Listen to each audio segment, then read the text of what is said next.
This video is one long overdue since tech modules have been added to the game.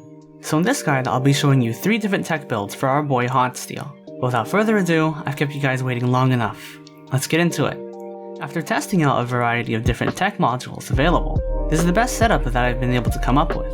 Across all 3 builds I'll be showing you today, I run Quick Cooldown Plan, Engine Boost, and Concurrent Power.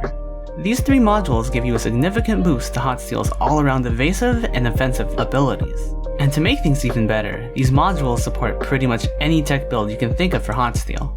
For these modules, you'll be getting a variety of minor buffs. While tech module buffs are minor for most mechs, you'll feel a significant boost to Hotsteel's capabilities with these defense modules alone. If you do feel the need to swap out a module though, to better fit your playstyle, Concurrent Power Supply is probably the safest module to swap out. You really want to have either your Explosive Charge or SOS Missile available to escape horizontally or vertically, respectively, in a pinch. A good alternative is Improved Fuel Tank. This will allow you to maintain an aerial advantage for longer with Hotsteel. This is an effective strategy also, since it will help train players to improve their aerial movement, which is what separates a good Hotsteel from the rest. The first attack module build I have for you is my Fire Rate build.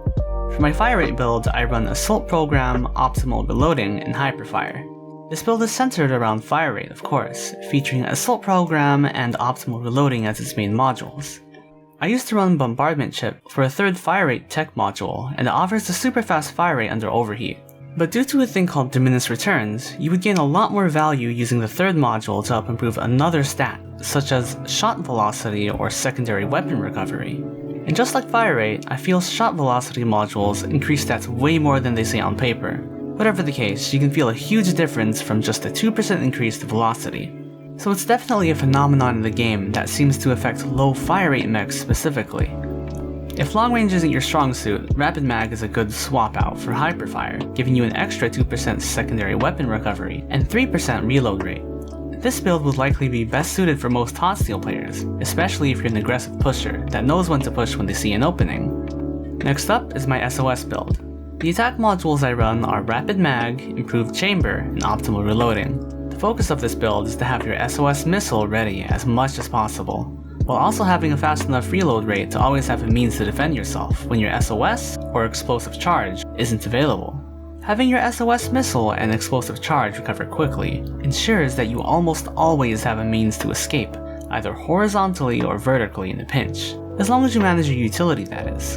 In a nutshell, the more mobile you are with Hotsteel and the better you're able to manage Hotsteel's cooldowns, the more you're going to get out of this SOS build. The attack modules I run for my Velocity build are Hyperfire, Penetration Command, and Optimal Reloading. The extra 4% shot velocity makes your tornado missile shots travel noticeably faster at mid to long range, increasing Hotsteel's effective range and suppression ability. And the 3% reload rate reduction helps ensure that you have your primary available if you reload during or just before an explosive charge. The most effective place to use this is in squads though. The buff velocity makes it super easy to pelt enemies at a distance, making them have to focus you that much harder in the firefight. This makes it easy to create a lot more openings for your teammates to push in for the kill. Keep in mind though that since the Velocity build does lack a bit in DPS for point-blank fights, you'll definitely want to play a bit more defensively when you support your team. And with that, those are all 3 builds I have to offer. To recap everything, the Fire Rate build allows you to be aggressive and overwhelm enemies with high DPS and fire rate, with a steady barrage from your primary. The SOS build is the most versatile out of the 3, and the strongest overall. To get the most out of this build requires superior knowledge of Hotsteel's mobility and cooldown management. The ability to move seamlessly from assault into evasive action effectively turns Hotsteel into a control-type mech, with A-tier DPS on the battlefield. If you want to play the team leader or wildcard role on your team, this is the build you've been looking for. The Velocity build is a support build, focused on suppressing the enemy from mid to long range, and features the ability to more reliably hit shots up close to secure kills as well. If you're a Hotsteel player that likes to pelt mechs from high up in the air, or from afar, Velocity build will be the best fit for your playstyle. I really hope this guide helped you. If you have any other tech module build suggestions for the community, please feel free to post your own tech build recommendations below. The only thing I ask is that you all be kind to each other in the comments if you do. And if you're looking for some non-SMC content, be sure to check out my second channel, along with some of my recent Valorant videos. I've really worked hard on them just as much as I do for my SMC videos, and I really think you'll enjoy them. So if you're interested, I'll be sure to leave at least one video on your right for you guys at the end screen of this video. That's all for this one, everyone. I'll catch you all in the next video. As always, thanks for watching.